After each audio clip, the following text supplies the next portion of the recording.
Hello friends, कैसे हैं आप सभी लोग। I hope you all are well and learning very well. आज की इस वीडियो में हम अपनी सीरीज़ को कंटिन्यू करते हुए ये जानेंगे कि how to score more in CTET. इससे पहले हमने सीडीपी के कुछ मोस्ट इम्पॉर्टेंट टॉपिक को देख लिया है कि उनको कवर करके हम सीटेट में ज़्यादा स्कोर कर सकते हैं। इसके बाद हमने ईवीएस को भी देख लिया है, उसके कौन से मोस्ट टॉपिक्स हैं। और आज हम लैंग्वेज को कंटिन्यू करेंगे, जिसमें हम लैंग्वेज में ज़्यादा कैसे स्कोर करें उसको जानेंगे। सबसे पहले हम हिंदी लैंग्वेज की बात करें तो हिंदी में कई सारे टॉपिक्स हैं, जिसमें हमने कुछ मिला के 4 से 5 टॉपिक निकाले हैं, जिससे आप कवर कर लेते हैं तो इससे आप ज़्यादा स्कोर कर पाएंगे।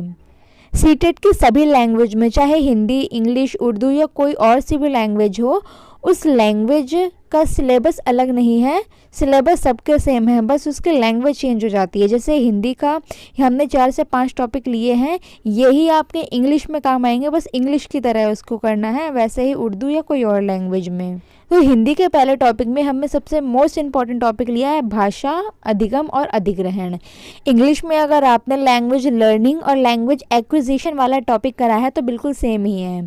तो भाषा अधिग्रहण क्या है कि हमने जब उसको एक्वायर किया, यानी कि जब हम अपने परिवेश से उस भाषा को सीखते हैं तो वो कहलाता है एक्विजिशन, यानी कि अधिग्रहण। जब हम उस भाषा को लर्न करते हैं तो वो कहलाता है अधिगम। जिस परिवेश में बच्चा जिस भाषा को सुन रहा होगा वो उस भाषा को सीख लेगा, ये कहलाता है भाषा का अधिग्रहण यानी कि एक्विजिशन।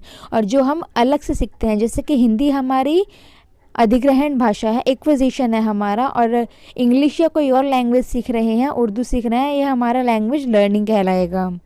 तो इस टॉपिक से क्वेश्चन पूछे जाते हैं, इसमें उदाहरण दे के भी या फिर फिल इन द ब्लैंक्स वाला भी क्वेश्चन आता है कि एक स्टेटमेंट दे दी जाती है, उसमें 2 पॉइंट्स फिल करना है, तो इस तरीके का भी क्वेश्चन बनता है। लेकिन आपको अगर बेसिक कॉन्सेप्ट पता है तो इसका आप अच्छे से आंसर कर पाएंगे। यहाँ साथ ही हम इंग्लिश को भी लेकर चलते हैं, तो इंग्लिश का टॉपिक हो जाएगा लैंग्वेज लर्निंग और लैंग्वेज एक्विजिशन। उसके बाद नेक्स्ट टॉपिक है भाषाई कौशल, और इंग्लिश में है लर्निंग स्किल। जो आप इंग्लिश में बोलते हैं LSRW, लिसनिंग, स्पीकिंग, रीडिंग और राइटिंग।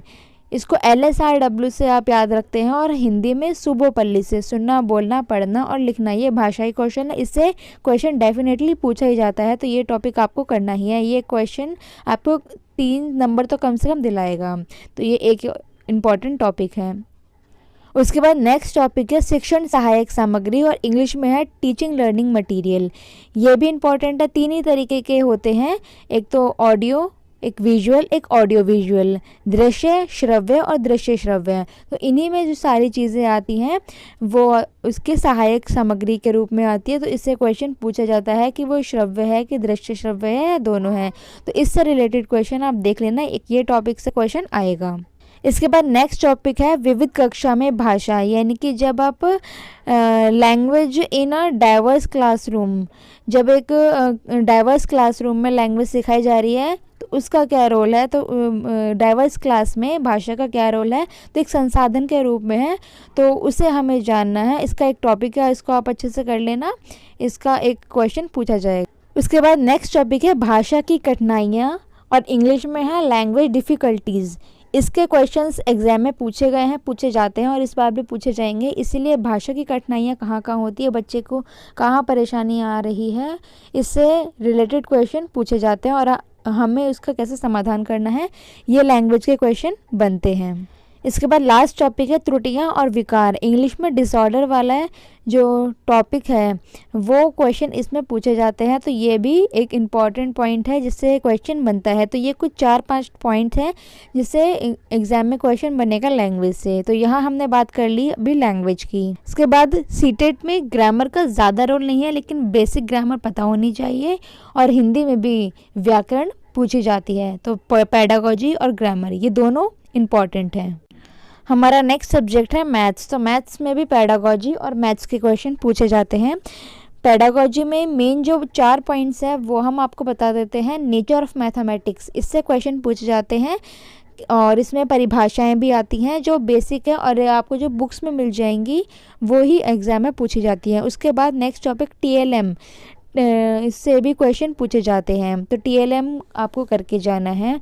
इसके बाद इवैल्यूएशन थ्रू फॉर्मल और इनफॉर्मल मेथड। तो ये फॉर्मल और इनफॉर्मल मेथड आपको पता होनी चाहिए, ये मूल्यांकन के तरीके। तो इससे मैथ में क्वेश्चन पूछा जाता है। इसके बाद last topic diagnostic and remedial teaching, इसका तो क्वेश्चन डेफिनेटली पूछा ही जाएगा। निदानात्मक और उपचारात्मक शिक्षण, ये वाला टॉपिक आपको करना है और ये टॉपिक सीसीई के अंडर में ही आता है। तो मैथ्स पेडागोजी में ये चारों पॉइंट्स बहुत इंपॉर्टेंट है। इसके साथ ही आपको जो बेसिक मैथ्स है वो भी मालूम होनी चाहिए, जिससे आपका पेडागोजी और मैथ्स ये दोनों का सेक्शन कंप्लीट हो जाएगा और आप हायर स्कोर कर पाएंगे। इसके अलावा सीटेट के सभी सब्जेक्ट्स जो आपके आ रहे हैं, इसमें आप अगर एनसीईआरटी कर लेते हैं तो आपका 99% वहीं से क्लियर हो जाएगा। तो एनसीईआरटी बिल्कुल मस्ट है। आज के इस वीडियो में बस इतना ही, मिलते हैं नेक्स्ट वीडियो में। इस वीडियो को शेयर करें, लाइक करें, सब्सक्राइब करें और अपने फ्रेंड्स को भी बताएं कि उन्हें कौन कौन से टॉपिक ज़रूर करके जाना है ताकि सीटेट में वो हायर स्कोर कर सकें। धन्यवाद।